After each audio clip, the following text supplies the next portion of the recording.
One of the more difficult of the two-person techniques is gathering of the snakes. This works where someone is doing a step-through left punch as the other person is coming around trying to be the coward and hit me in the back of the head. Before we jump in, I'll use Scott just for a second. I want to illustrate one that maybe Scott can go on an angle.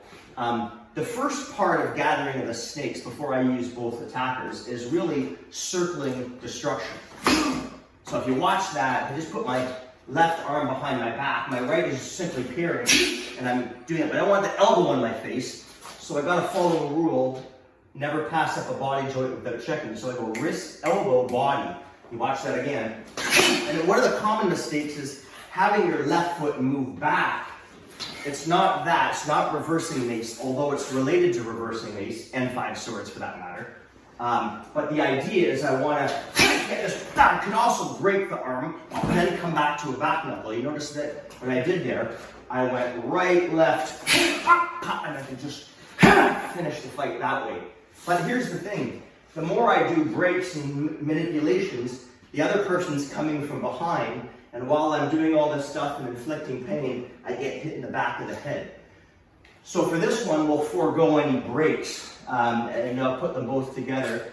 The idea here would be, there's two guys and I'm cognizant of that, and as I'm engaging with Scott, what's happening is Matt is moving around, keep coming back, and if I'm not aware, then I'm in big trouble, okay? So Matt is hoping that Scott does the majority of the damage, or even if I'm engaged and I'm winning, that I'm unaware of Matt, he hits me from behind, and then it's a bad day, okay?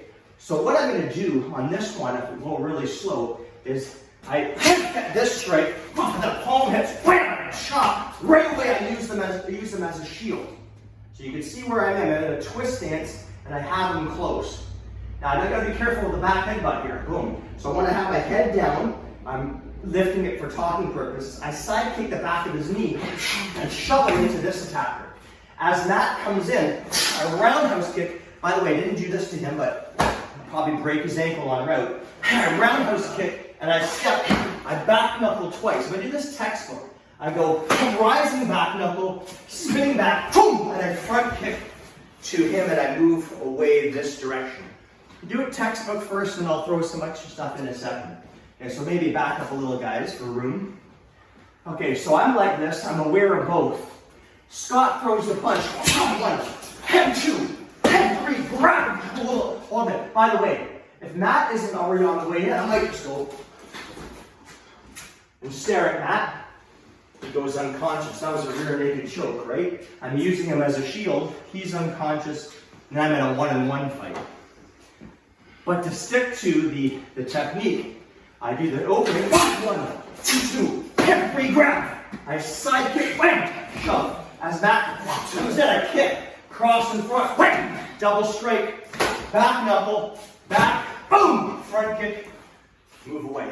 Now, guys, you have to be careful.